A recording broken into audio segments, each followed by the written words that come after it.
জানিয়ে দেব এই মুহূর্তে হাতে পাওয়া সর্বশেষ গুরুত্বপূর্ণ আপডেট বাংলা সংবাদ। শুরুতেই থাকছে সাবেক প্রধানমন্ত্রী শেখ হাসিনাকে নিয়ে চাঞ্চল্যকর তথ্য দিলেন সাবেক আইনমন্ত্রী আনিসুল হক। দেশ থেকে পালানোর সময় গ্রেপ্তার হয়ে ঢাকা মহানগর গোয়েন্দা পুলিশের কার্যালয়ে 10 দিনের রিমান্ডে আছেন সাবেক আইনমন্ত্রী আনিসুল হক। এর আগে জানা যায় রিমান্ডে যে প্রশ্নই করা হচ্ছে এর জবাবে তিনি শুধু অট্টহাসি হাসছেন। এবার জানা গেল ভিন্ন কথা। এবার জিজ্ঞাসাবাদে প্রধানমন্ত্রীর সম্পর্কে চাঞ্চল্যকর তথ্য দিয়েছেন আনিসুল হক। প্রিয় দর্শক, কি তথ্য দিয়েছেন আনিসুল হক জানতে হলে পুরো ভিডিও জুড়ে সঙ্গেই থাকুন।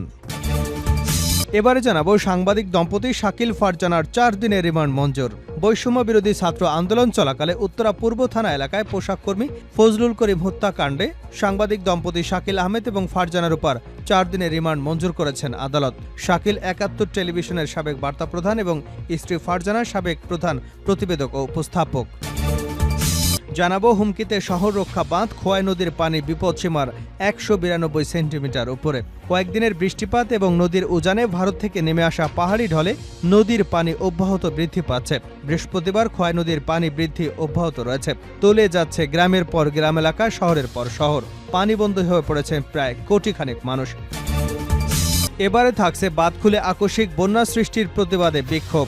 ভারতের সঙ্গে পানি চুক্তি ন্যায্য হিস্যার দাবি এবং ডম্বুর বাঁধ খুলে দিয়ে বাংলাদেশে আকস্মিক বন্যা সৃষ্টির প্রতিবাদে বিক্ষোভ করছে গণ অধিকার পরিষদ। এছাড়া দলটি march to Indian high commission কর্মসূচিও শুরু করেছে। এদিকে ক্রসফায়ারের ভয় দেখিয়ে টাকা আদায়, সাবেক এসআইয়ের নামে মামলা। রাজশাহীতে এক ব্যক্তিকে তুলে নিয়ে গিয়ে ক্রসফায়ারের ভয় দেখিয়ে টাকা আদায় এবং পরে ওই ব্যক্তির বিরুদ্ধে মিথ্যা মামলা দায়ের করার অভিযোগে থানায় মামলা হয়েছে। ভুক্তভোগী ব্যক্তির বাবা নগরের গোরহাঙ্গা এলাকার বাসিন্দা মাসুদ রানা সরকার। এ ঘটনায় প্রায় 5 বছর পর গতকাল বুধবার রাতে বাদী হয়ে নগর বোয়ালিয়া থানায় মামলাটি দায়ের করেন তিনি। এবং সর্বশেষ জানাবো 70 বছরে এত পানি দেখিনি। ভয়াবহ বন্যায় ফুঁসে উঠেছে দেশের উত্তর পূর্বাঞ্চল। এসব অঞ্চলের অন্তত 10টি জেলার বিপুল এলাকা পানিতে তলিয়ে গেছে। গত 70 বছরেও এত পানি দেখা যায়নি বলে মন্তব্য করেছেন বন্যা কবলিত নোয়াখালী বেগমগঞ্জ উপজেলার একলাশপুর উচ্চ বিদ্যালয় আশ্রয় নেয়া ননী বেগম। এতক্ষণ শিরোনাম শুনছিলেন, এবার বিস্তারিত।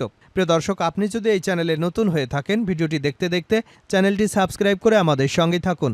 আর এই ভিডিও সম্পর্কে আপনি আপনার মূল্যবান মতামতটি কমেন্ট বক্সে জানিয়ে দিন। আর হ্যাঁ প্রিয় দর্শক, জানিয়ে দিন ভিডিওটি কোথা থেকে দেখছেন।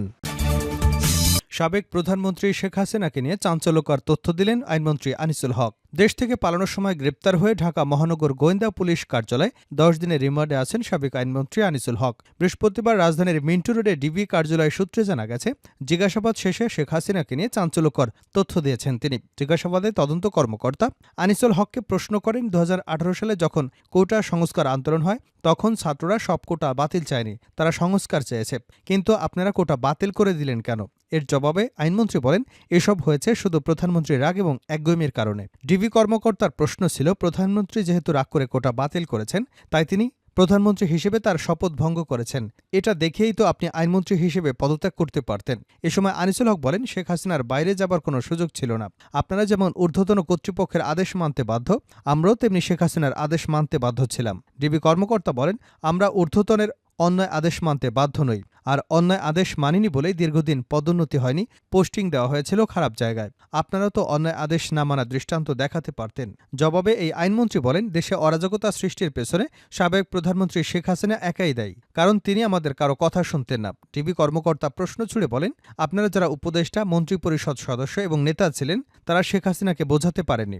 আপনারা যদি সবাই শেখ হাসিনাকে সঠিক বার্তা দিতেন তাহলে তিনি নিশ্চয়ই বুঝতেন। তারপরও আপনাদের কথা না শুনলে আপনারা কয়েকজন পদত্যাগ করতে পারতেন। আনিসুল হক বলেন, আপনারা জানেন না শেখ হাসিনা কত বড় একরোখা মানুষ। তখন ডিবির প্রশ্ন, আপনি নিজেদের দায়িত্ব সঠিকভাবে পালন করতে পারেননি, নিজেদের বিবেকের কাছে কি এর দায় এড়াতে পারেন? এ সময় তিনি না সূচক জবাব দেন। সাবেক আইনমন্ত্রী আনিসুল হককে প্রশ্ন করা হয়, আপনি তো ডিজিটাল সিকিউরিটি অ্যাক্ট বানিয়েছেন, এতে লাভ কি হয়েছে? উত্তরে তিনি বলেন, এটা আমি বানাইনি, এটা তো তথ্য প্রযুক্তি মন্ত্রণালয়ের অধীনে। এ সময় ডিবি কর্মকর্তা বলেন, যে মন্ত্রণালয় আইন তৈরি করুক না কেন সেটা তো ভেটিংয়ের জন্য অবশ্যই আইন মন্ত্রণালয় গেছে, তখন আপনি ভূমিকা নিলেন না কেন?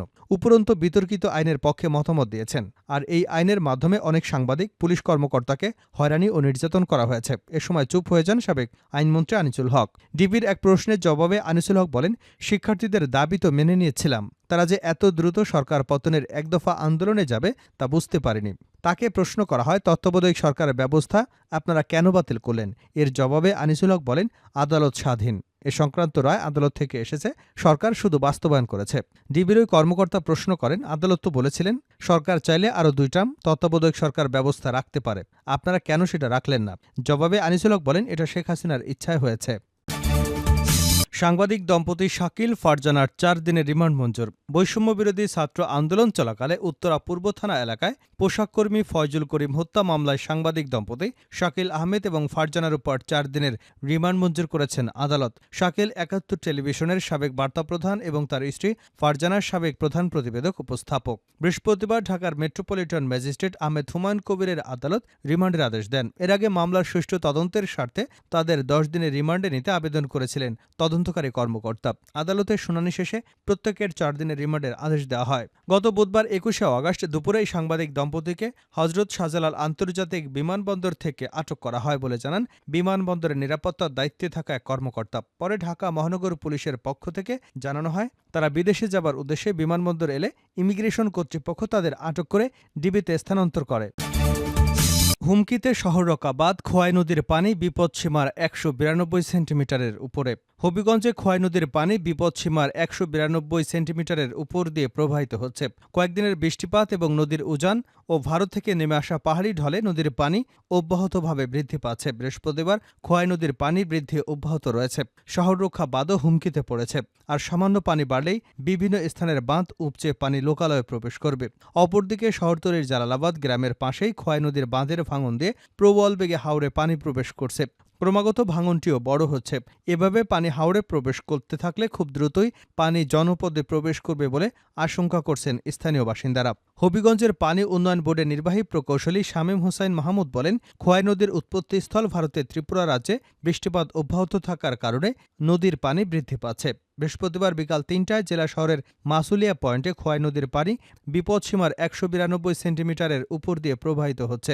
আমরা ঝুঁকিপূর্ণ স্থানগুলোতে বালির বস্তা দিয়ে বাঁধ রক্ষা করবার চেষ্টা করছি। তিনি সকলকে সতর্ক থাকার আহ্বান জানিয়েছেন। Khowai river water keeper Tofazul Hossain বলেন, ভারত সবগুলো গেট একসাথে খুলে দেওয়ায় হবিগঞ্জের খোয়াই, কুশিয়ারা, কালনীসহ সবগুলো নদীর পানি এভাবে বৃদ্ধি পাচ্ছে। খোয়াই নদীর পানি যদি আরও বৃদ্ধি পায় তবে শহর ক্ষতিগ্রস্ত হতে পারে। বাঁধ খুলে আকস্মিক বন্যা সৃষ্টির প্রতিবাদে বিক্ষোভ। ভারতের সঙ্গে পানি চুক্তি ন্যায্য হিস্যার দাবি এবং ডম্বুর বাঁধ খুলে দিয়ে বাংলাদেশে আকস্মিক বন্যা সৃষ্টির প্রতিবাদে বিক্ষোভ করছে গণ অধিকার পরিষদ। এছাড়া দলটি মার্চ টু ইন্ডিয়ান হাইকমিশন কর্মসূচিও শুরু করেছে। বৃহস্পতিবার রাজধানীর শাহজাদপুরে কনফিডেন্স সেন্টারের সামনে থেকে এই কর্মসূচি শুরু হয়। এ সময় আন্দোলনকারীদের হাতে বিভিন্ন প্ল্যাকার্ড দেখা যায়। এতে লেখা রয়েছে, কান্না করতে ভয় লাগে যদি আরেক ফোঁটা পানি বাড়ে, রক্ত দিয়া বানাইছি ঘর, দিল্লি দেখায় পানির ডর, দিল্লির দাদাগিরি মানি না, আমার প্রাণের শহর ভালো নেই। বিক্ষোভে দলটির নেতারা বলেন, রাজনৈতিক প্রতিহিংসায় ভারত সীমান্তবর্তী নদীগুলোর বাঁধ খুলে দিয়েছে। এতে বাংলাদেশের 20টি জেলায় ভয়াবহ বন্যার সৃষ্টি হয়েছে। এতে প্রায় 1 কোটি মানুষ ক্ষতিগ্রস্ত হয়েছে। তাদের এই ষড়যন্ত্র বন্ধ করতে হবে। বক্তারা বলেন, আমরা এখন ভারতীয় হাইকমিশনে যাব, সেখানে জানতে চাইব ভারতের প্রধানমন্ত্রী কেন আগাম না জানিয়ে বাঁধ খুলে দিয়েছে। আমরাও দেখব ভারত কিভাবে আমাদের সহযোগিতা ছাড়া 7 সিস্টারে শান্তি বজায় রাখে। তারা আরও বলেন, ভারত খুনি হাসিনাকে আশ্রয় দিয়ে অন্যায় করেছে। তাকে ফিরিয়ে না দিলে বাংলাদেশের সঙ্গে সুসম্পর্ক সম্ভব নয়। ভারত যদি বাংলাদেশের ছাত্র জনতার বিরুদ্ধে কোনো সিদ্ধান্ত নেয় তাহলে এর পরিণতি ভয়াবহ হবে। বিগত 70 বছরে এত পানি দেখিনি। ভয়াবহ বন্যায় ফুঁসে উঠেছে দেশের উত্তর পূর্বাঞ্চল। এসব অঞ্চলে অন্তত 10 জেলায় বিপুল এলাকা পানিতে তলিয়ে গেছে। গত 70 বছরেও এত পানি দেখা যায়নি বলে মন্তব্য করেছেন বন্যা কবলিত নোয়াখালীর বেগমগঞ্জ উপজেলার একলাশপুর উচ্চ বিদ্যালয়ে আশ্রয় নেওয়া ননী বেগম। বৃহস্পতিবার 22 আগস্ট সকালে তিনি বলেন, আমার বয়স 70 বছর। এর আগেও অনেকবার এমন বৃষ্টি দেখেছি, কিন্তু কোনোবার এমন পানি দেখিনি। কখনো নিজের বাড়ি ছেড়ে অন্যত্র আশ্রয় নিতে হয়নি। জানা গেছে, ননী বেগম ছাড়াও একলাশপুর উচ্চ বিদ্যালয়ের প্রধান সড়কের পূর্ব পাশের 3তলা ভবনটিতে আরও অন্তত 50টি পরিবার আশ্রয় নিয়েছেন। সরজমিনে দেখা যায়, বৃষ্টির কারণে বিদ্যালয় ভবনের নিচতলায় পানি ঢুকে পড়েছে। স্কুলে আশ্রয় নেওয়া এক নারী বলেন, আশ্রয়ের জন্য এখানে এসেছি, তবে পরিস্থিতি খারাপ হলে এই ভবন ছেড়ে সন্তানদের নিয়ে অন্যত্র আশ্রয় নিতে হবে। নিচতলায় আশ্রয় নেওয়া নাজনীন বেগম নামের এক নারী বলেন, বুধবার রাতেই 2 পরিবারের 12 সদস্য নিয়ে আশ্রয় নিয়েছেন, তবে এখন পর্যন্ত কোনো সরকারি সহায়তা পাননি। বাজার থেকে নিজেরা শুকনো খাবার কিনে খেয়েছেন। ভবনের 2য় তলায় আশ্রয় নেওয়া নূরজাহান বেগম বলেন, একজনের কাছ থেকে টাকা ঋণ নিয়ে গ্যাসের সিলিন্ডার এবং চুলা কিনে এনেছি। বাচ্চা নিয়ে না খেয়ে তো থাকা যাবে না। তিনি জানান, এর আগেও তার বাড়িতে পানি উঠেছে, তবে এবারের মতো পানি বিগত 50 বছরে দেখেননি তিনি।